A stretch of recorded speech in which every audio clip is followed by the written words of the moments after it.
What is the kingdom of God like? The first thing we must understand is that it is not a territory or a geographical place.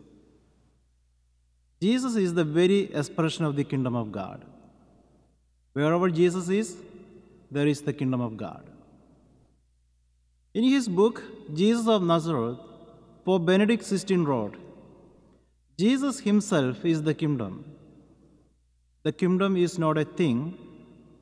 It is not a geographical dominion like worldly kingdoms. It is a person. It is he. By the way in which he speaks of the kingdom of God, Jesus leads men to realize the overwhelming fact that in him, God himself is present among them, that he is God present. In the gospel today, Jesus gives two parables to describe the kingdom of God. First, he compares it to a mustard seed which a man planted in his garden. It is a very tiny seed, yet it eventually grew into a large bush where birds build their nests. The church that Jesus established began very small with only a very few disciples. Like a seed, small and hidden, the church has so much power and potential for growth and fruition. Persecutions, heresies, schisms, and countless attacks have not prevented her rapid growth and spread all over the world.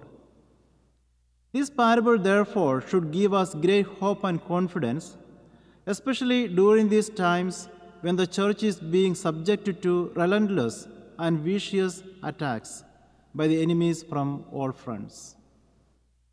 In the second parable, Jesus compares the kingdom of God to a small amount of yeast that is mixed into a batch of dough for bread. It is just a small amount, and when mixed with the dough, it is not anymore visible. Yet its powerful presence cannot be ignored.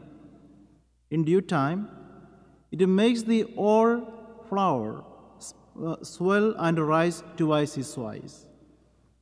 The church is in the world precisely to renew it from within, like a leaven, invisible but a powerful agent of change and transformation.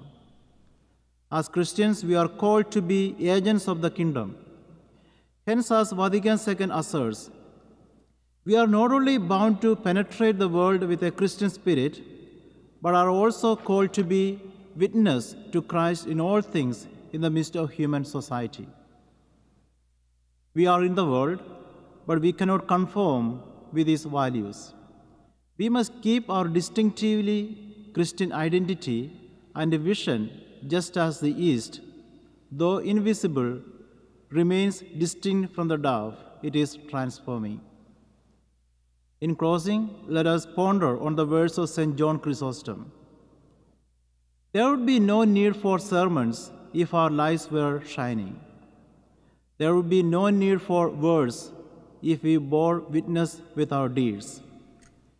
There would be no pagans if we were true Christians.